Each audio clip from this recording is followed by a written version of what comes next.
Hi there, my name is Alice Percy, and today as part of our virtual feast, I'm going to be demonstrating how to make two really easy alcoholic beverages from period. These are both mulled beverages, so they are warmed and then infused with spices to make them just extra delicious on a cold, horrible winter day. So we're going to be making Ipocras. Sometimes this is written Ipocras. It's basically a mulled wine beverage of the kind that you can find still to this day all over Europe. And we're also going to be making a sort of interesting one, a variation on wassail, which is normally like a mulled alcoholic cider.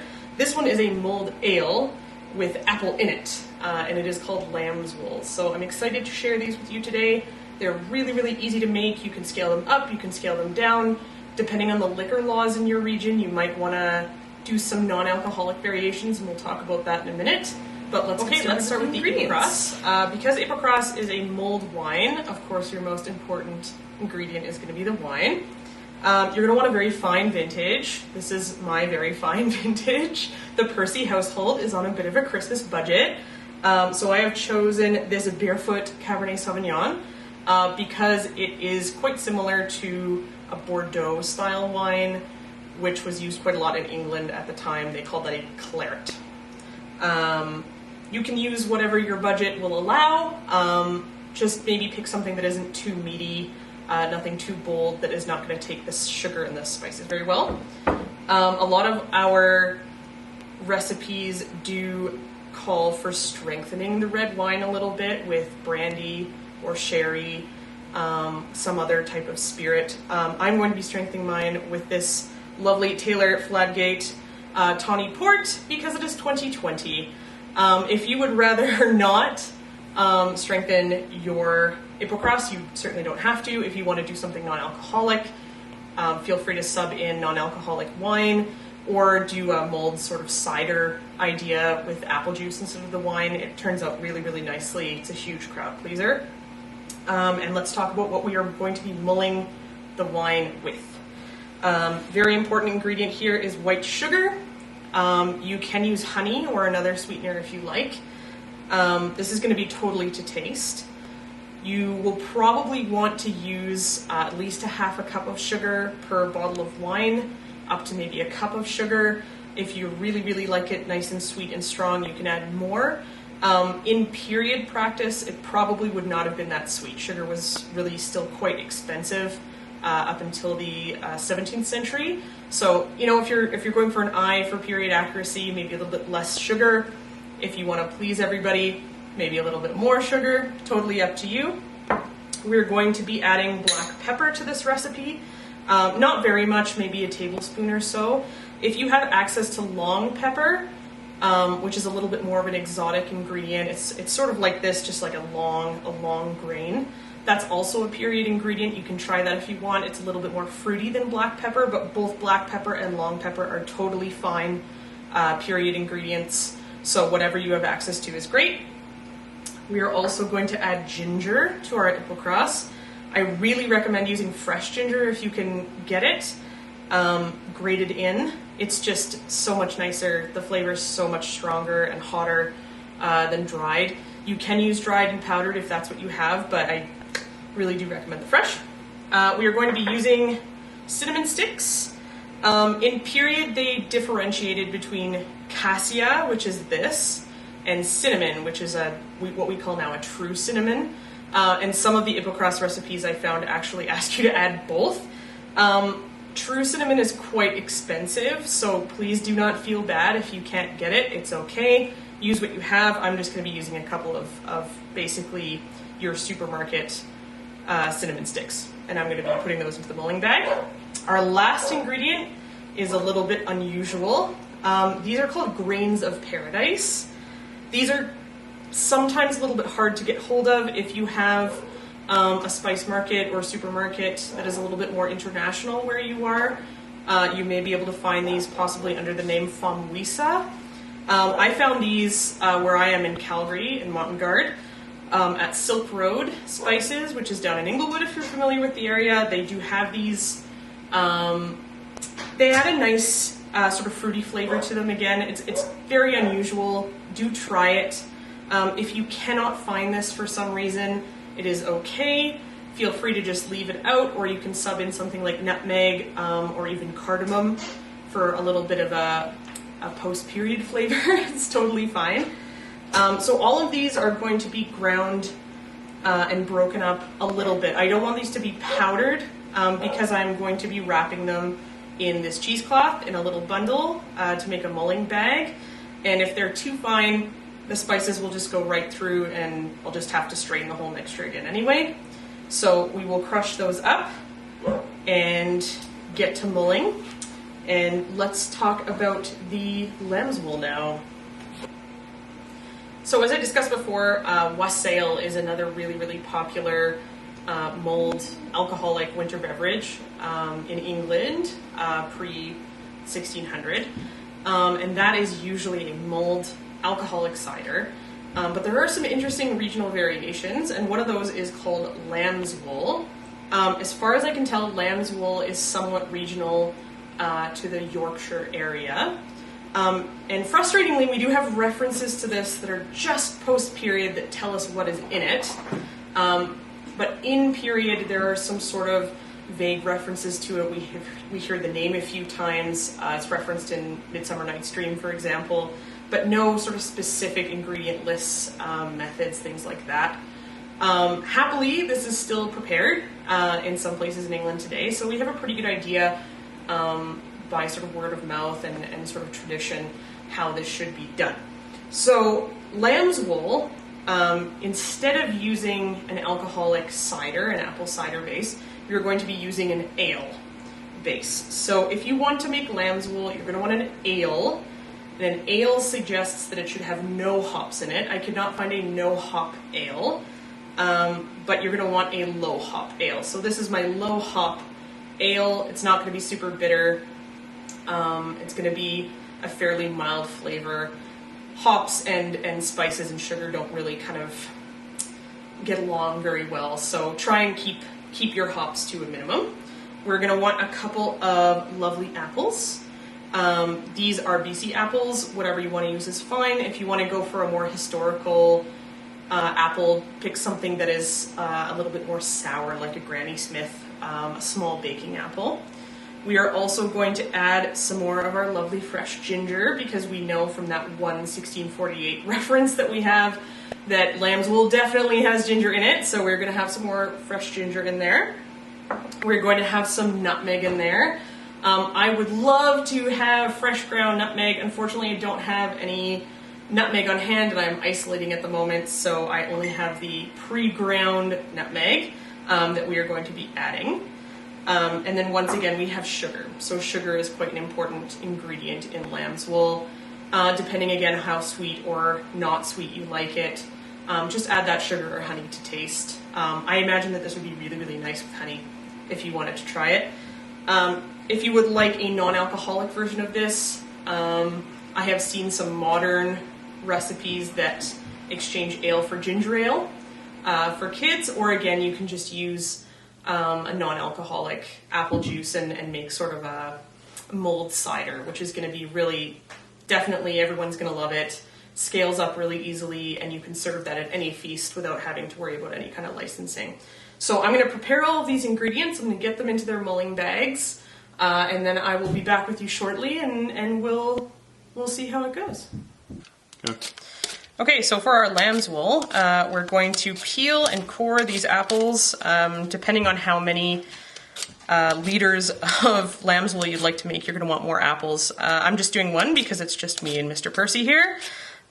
So we are going to do 2 apples that I'm going to peel and core, and then I'm going to roast in the oven at about 400 degrees Fahrenheit for 30 minutes.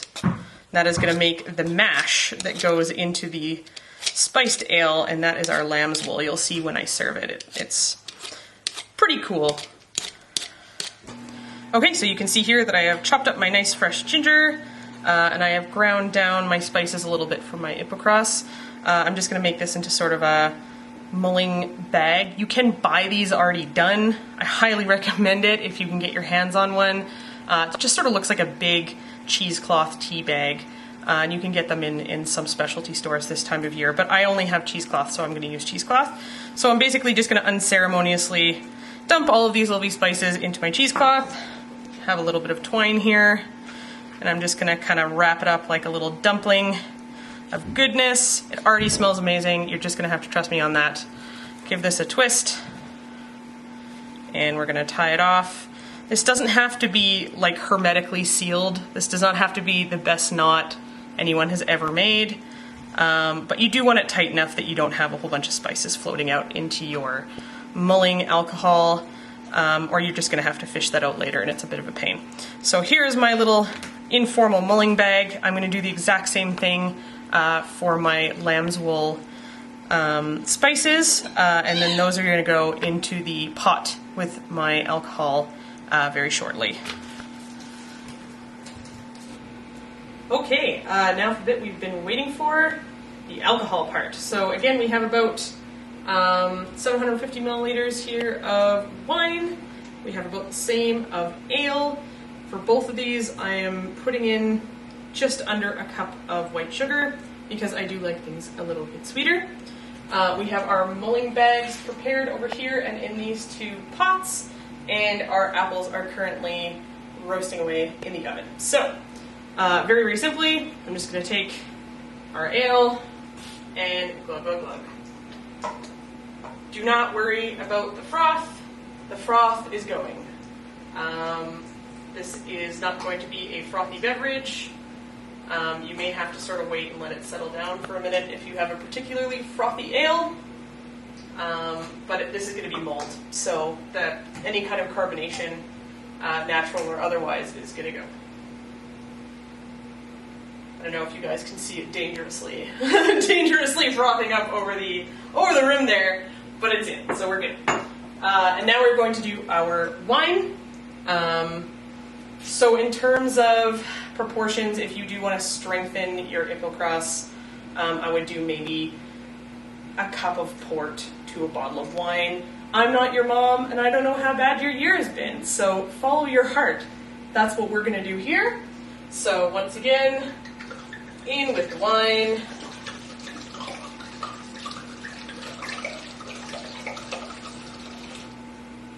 And over here, in with the port.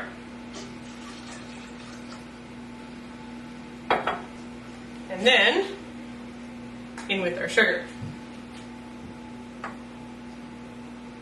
Obviously, I'm an incredibly neat chef. You can tell I'm a real professional. So now that those are in, I'm going to put both on a low simmer. A low simmer. Please do not boil your alcohol. You will be very, very sad, okay?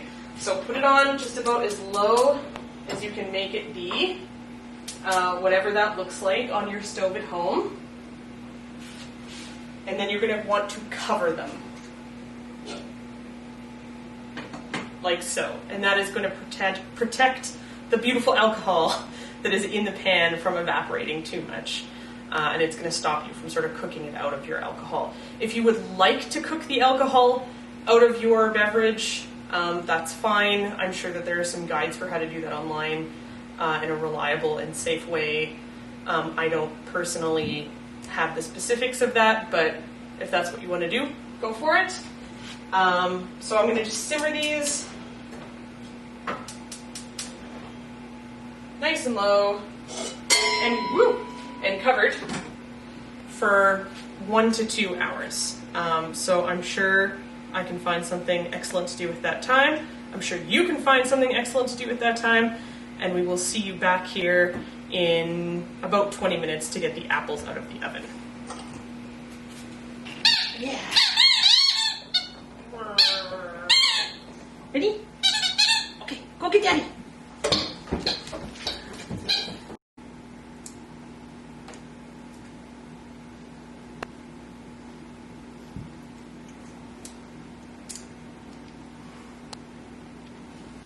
Okay, hi everybody. It's been about an hour and a half with these simmering away nice and low on the stove.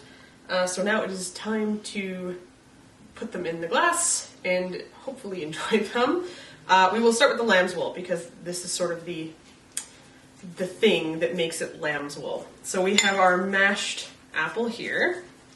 And you're just going to take sort of a spoonful like this, depending on the size of your glass or your mug or tankard, whatever you have going on. And we're just going to put it in the bottom of the glass. I'm not very good at plating, just letting you know. If this turns out to be a mess, it's totally fine. It's rustic. So we're just going to have, yes, just this apple puree sort of in the bottom. And then we're going to take our lambswool here and pour it on top.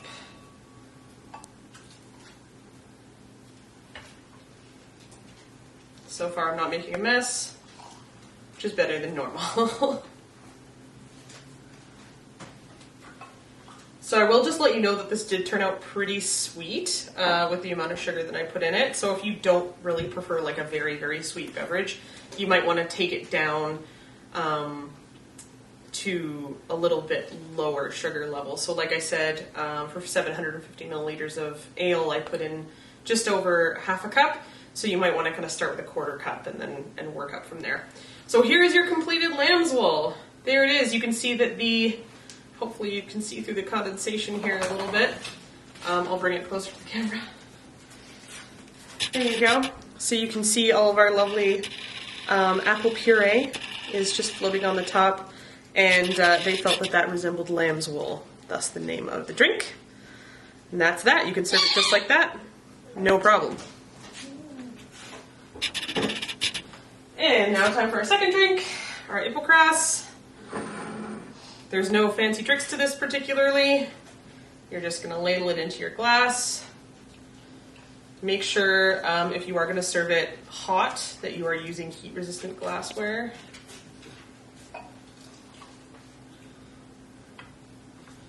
Also remember that if you put quite a bit of port in it, as I have, it is going to be pretty strong, so treat it with some respect.